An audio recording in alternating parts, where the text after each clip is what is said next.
Tayo sa isang school na kung saan ay magtatanong tayo sa ilang mga estudyante dito. So, kilalanin natin sila. Anong pangalan mo? Albert Bailon po, sir. Polo si Roy Jukin po. Sumias ko po, sir. Merson Measco. So, sila po ay mga nag-aaral dito sa Brothers of Christ. Sila ay grade 12. No? Anong ang course ang kinukuha nyo? YUMS po, Humanities and Social Science. Humanity and Social Science. Okay, so magtatanong na tayo sa kanila ng patungkol sa tinatawag kung gaano ba kaalam nila ang salita ng Diyos o about patungkol sa Biblia, no? Pero madali lang 'to sagutin, wag kayong kabahan, no? Naniniwala ba kayo na kapag ang tao namatay merong langit? Yes, sir. 100%. Yes po, sir. 100% po, sir. Yes po, sir. Sa tingin ninyo, ay karapat dapat kayong pumunta ng langit? Ay, siyempre, sir. Karapat dapat kasi sumusunod ako sa ng Panginoon. Kumbaga yung kumbaga sumusunod ako sa 10 utos, siyempre. So ako po bilang tao din po, nagkakamali po ako pero alam ko naman po na lahat po ng pagkakamali ko, minsan po na anuhan ko din po ng tama. Tsaka alam ko naman po na hindi po ako pababayaan ng Panginoon. Kaya that's good po, sir. Hindi ko po masasabi, sir, kasi bilang isang taon, dami pa akong nagawang pagkakamali. Pero hindi pa naman po huli ang lahat. Kaya pa naman po magbago. Ilang beses ka na nagsinungaling? 1,000 times? Nabilang niya, no? 1,000 times. Ikaw, nakapagsinungaling ka na? Yes po, marami na po. Ikaw, Madami na po, sir. madaming beses na. So, anong tawag sa isang taong hindi nagsasabi ng totoo? Sinungaling? Sinungaling. So, nakakuha na kayo ng bagay na hindi sa inyo. Yes, sir. Ikaw, Sir. ikaw. Yes, sir. Anong tawag sa isang taong kumuha ng bagay na hindi sa kanya? Magnanakaw. Magnanakaw po, sir. Hindi na ako, sir. Aminado, no? Lahat ay nakagawa. No? Sabi kasi sa Biblia, no? Sa 10 utos, huwag kang kukuha ng bagay na hindi sa'yo. No? Isa pang tatanungin ko sa inyo, isa sa sinabi sa ikalimang utos na igalang mo ang iyong ama at ina. No? Kayo ba masasabi ninyo perfectly, bumbuhay ninyo, hindi nyo sinuway ang inyong mga magulang? Ay, hindi, sir. Kasi minsan sumasagot ako pag Hindi, sir. Hindi perfect, sir. Ako din, sir, hindi po perfect kasi minsan, sir, nakakagawa din ako ng kasalanan sa aking mga magulang. Ako din po, sir, di ako perfect kasi lahat ng mga utos na di ko sinusunod eh. Aminado naman, no? Lahat naman tayo niyan, no? Sabi sa Biblia, no, kapag ikaw ay tumingin ng may pagnanasa sa isang babae, nangalunya ka na sa iyong puso. Tumingin na ba kayo sa isang babae na may pagnanasa? Yes, sir. Yes, sir. Yes, sir. Lahat tayo ay nakapagsinungaling, naging nakakuha ng bagay na hindi sa atin, hindi tayo nakakasunod sa ating magulang. Kung uhusahan ka ng Diyos ngayong araw na to, for example, sa impyerno o sa tingin mo deserve mo sa langit? Deserve ko, sir, sa langit. Deserve ko po sa langit, sir. Kasi lahat man po ng bagay kailangan ding itama, sabi lang. Deserve ko po sa sir. Sa langit po, sir. Kasi may chance pa po magbago yung isang tao. Okay, so may punto naman sila, no? For example lang, may bibigyan ko sa inyo illustration. May isang magnanakaw, nagnakaw siya, tapos pumatay pa siya, na-rape siya ng babae. For example lang, ay nahatulan siya ngayon sa kulungan, and then, kalagitnaan ng paghahatol, sinabi niyang ng hukom sa kanya, no, sabi ng hukom sa kanya ay, ikaw ay naging masamang tao, kumuha ka ng bagay na hindi sa'yo, nirip mo pa yung babae, pinatay mo pa. So, sabi doon, ayon sa batas natin, dapat kang parusahan. Tapos, imagine ninyo, sinabi nung kriminal, ang sabi niya, gumagawa naman ako ng mabuti. Di lang naman puro kasama ng ginagawa ko. At yan lang po yung nagawa kong kamalian. Pero, mabuti po akong anak, sumusunod ako sa mga batas. Ito lang yung aking pagkakamali. Sana po patawarin niyo na ako. Pinapangako ko po, hindi ko na po ulitin. Ito na po yung last. Sa tingin nyo, papalayain ba ng hukom yung kriminal dahil doon? Depende, sir. Depende sa bigat ng ginawa niyang kasalanan, sir. Mabigat pala talaga yung ginawa niya, sir. Kung ako, hindi. Hindi. Kung ako, sir, kasi mabigat yung niya, ginawa niya, bibigyan lang yung siya sir ng punishment pero hindi po hatol ng mga kamatayan ko nun sir. Punishment lang po talaga Pero sir. bibigyan siya na rin siya ng kaparusahan. O sir, hindi din sir kasi ginawa niya kagustuhan yun eh. Tama. Okay, so maganda yung punto. Bakit ko po binanggit to sa inyo? Kasi ito, yung tinatawag na isang example na ang Diyos natin, isa din siyang hukom. No? Kapag tayo nagkakasala, hindi lang tayo nagkasala sa isang tao, kundi nagkasala tayo sa Diyos na siyang gumawa ng 10 utos. Pag hindi tayo sumusunod sa ating magulang, hindi lang tayo nagkasala sa ating magulang, kundi nagkakasala din tayo sa nagsabing igalang natin ang ating mga magulang. Dahil hindi tayo pwedeng papasukin ng Panginoon, walang magnanakaw, walang sinungaling na makakapasok sa langit at mangangalun niya sa puso. Dahil walang makasalanan na papapasukin ng Panginoon sa kaharian niya. Kasi ang langit ay lugar ng perfection. Pero, alam nyo ba na kaya ako kayo in-interview ngayon, hindi para husgahan, magtapon ng condemnation, kundi para sa isang good news. Kasi gusto ko din ipaalam sa inyo sa kalagitnaan ng ating interview na merong ginawa ang Diyos para ang isang taong makasalanan, kahit makasalanan siya, hindi siya mapapahamak sa impyerno, kundi makakapunta siya sa langit.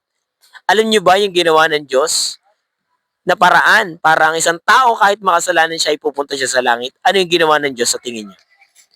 Ano sir, binigyan niya ng pangalawang pagkakataon para pagsisihan yung mga ginawa niya kasalanan. At paano niya ginawa yon? Sa pamamagitan ng ano sir, sa pamamagitan ng lahat ng kasalanan ng tao, sinagip niya, di ba? Sa pamamagitan ng, di ba yung pinarusahan si Jesus sir? Sa tingin mo, anong dahilan kung bakit si Jesus namatay sa krus? Ano sa tingin mo? Sa tingin mo lang. Sa tingin ko sir para linisin yung mga kasalanan ng lahat ng tao sir. Ikaw, sa tingin mo. Ganun din po sir. Tsaka siya yung nag-alay sa atin ng buhay para lang sa mga kasalanan talaga natin. Kaya ganun talaga sir. At sabi ng Biblia kasi, ang sino mang gustong manampalataya sa Kanya, ibibigyan niya ng regalo ng buhay na walang hanggan. Sumasampalataya ba kayo na si Hesus Kristo kaya kayong bigyan ng buhay na walang hanggan? Yes sir. Yes sir. Yes sir. At kung magsasampalataya kayo sa Panginoong Kristo para kayo'y pumunta sa langit at magkaroon ng tinatawag na buhay na walang hanggan at kapatawaran ng kasalanan, kailan niyo siya tatanggapin? Ngayon sir. Ngayon mismo sir. Ngayon din sir. Yun. At paano niyo naman yung gagawin? Sabi ng Biblia sa Romans chapter 10 verse 9, no?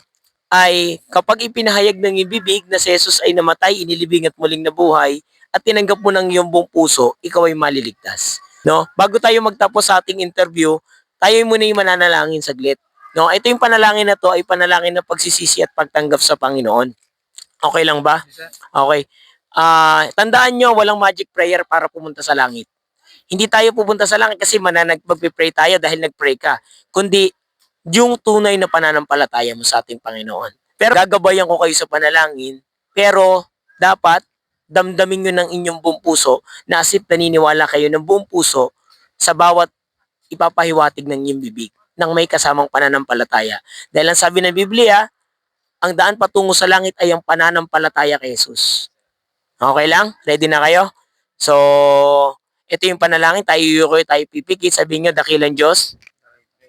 Jackie Diyos. Salamat po Salamat po. sa nalaman ko. Sa nalaman ko. Ako'y makasalanan. Ako'y makasalanan. Mapapahamak. Sa Mapapahamak apoy ng impyerno. sa apoy ng imperno. Ngunit, Ngunit, salamat po. salamat Kay po Kristo Jesus. kay Kristo Jesus Siyang namatay. na siyang namatay, Inilibing. inilibing, Muling nabuhay. at muling nabuhay Para sa akin. para sa akin. Panginoong Jesus, Panginoong Jesus, tinatanggap ko po kayo tinatanggap ko sa kayo aking puso sa aking puso bilang aking Panginoon bilang aking at Panginoon sariling at sariling tagapagligtas. tagapagligtas.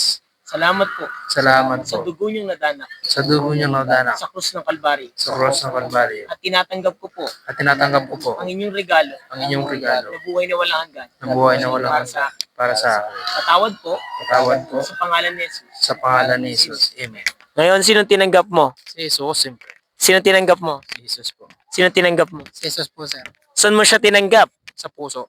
Buong puso sir. Buong puso sir. Tinanggap niyo siya sa puso niyo bilang ano?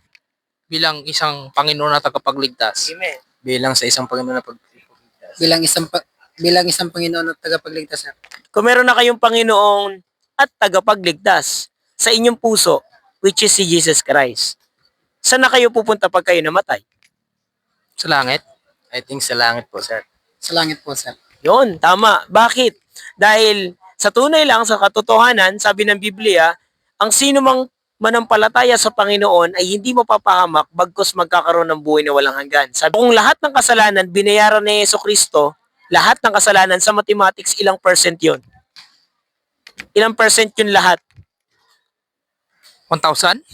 Tama, actually 100%. No, kasi batasan talaga. So kung 100% lahat ng inyong kasalanan binayaran ni Jesus, ilang kasalanan ang natira sa iyo? Wala na, sir.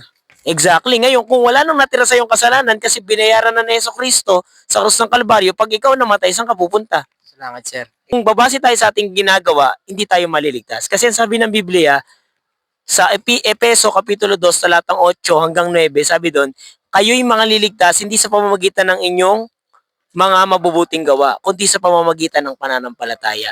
Paano kung ganito, nagkasala kayo, tinanggap niyo si Jesus, tama? Binayaran ng inyong mga kasalanan, pero nakagawa kayo ng kasalanan kasi bilang tao. Sa tingin niyo, mawawala ba yung kaligtasang regalo na tinanggap niyo sa Panginoon? Mawawala, sir. Pero pwedeng ibabalik yun, sir, kung pagsisihan mo yung mga ginawa mo mga kasalanan, sir.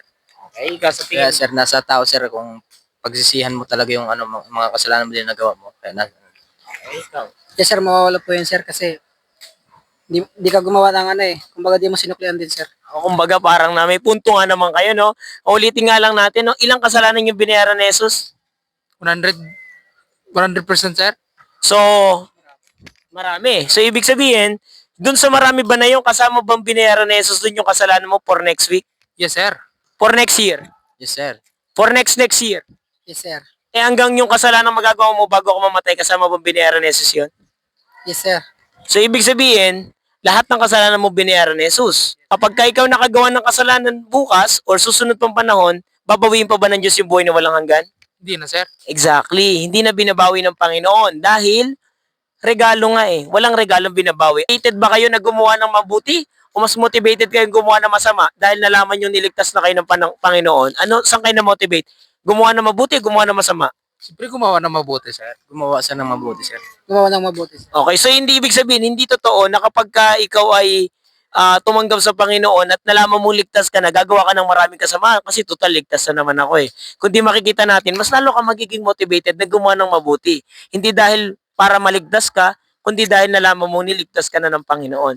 Kumbaga, sinusuklian mo na ng bunga ng mabuting gawa yung bagay na natanggap mo sa Panginoon. Pero tatandaan natin, hindi tayo naligtas dahil gumagawa tayo ng mabuti. Kaya tayo gumagawa ng mabuti ngayon dahil iniligtas na tayo ng ating Panginoon. So pag kayo namatay, tiyak nyo na saan kayo pupunta? Langit. Sa langit po. Sa langit po, sir. Okay, tatanungin ko lang ulit ha. Bakit kayo pupunta sa langit pag kayo namatay? Kasi gumagawa ako ng mabuti at tinubos na ni Kristo yung mga kasalanan. So dalawang tagapagligtas na yun, gumagawa ng mabuti, ikaw yon. At niligtas ang Panginoon, so si Jesus nagligtas sa'yo, tapos ikaw din. Kasi gumagawa ka ng mabuti. Ilan ba tagapagligtas? Isa po, sir. Sino ang tagapagligtas? Panginoon, sir.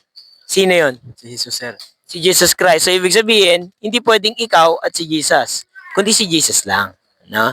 Ngayon, gagawa tayo ng mabuti, ulitin ko lang, gagawa tayo ng mabuti dahil iniligtas na tayo ng Panginoon. Pero ang kaligtasan natin buong buo, ibinigay ng Panginoong Jesucristo kasi yan ay tinatawag nating biyaya. Alam niyo ba yung biyaya? Ibig sabihin, ibinigay ng Panginoon na walang hinihiling na kapalit. Wala siyang, na ikaw, kapag ikaw namatay, may hasko, tiyak mo na saan ka pupunta? Yes, sir. Saan ka pupunta? Sa langit po, sir. Paano mo natiyak ang langit? Kasi binayaran na po ni Jesus Christ yung kasalanan ko, sir. Exactly. So, again, maraming salamat sa inyo at sana kayo ay mag-aral ng maigi, makapagtapos kayo. Kailan nga pala kayo gagraduate? Malapit na, no? June, sir. Sa June. So, congratulate natin sila guys. Sa June, sila gagraduate na at tatahakin nila ang kanilang mga pangarap sa buhay. At the same time, blessed tayo kasi sila ay tumanggap sa ating Panginoon. Kaya muli, maraming salamat. God bless sa inyo. Thank you so much. Thank you. Salamat sa time. Okay, thank you.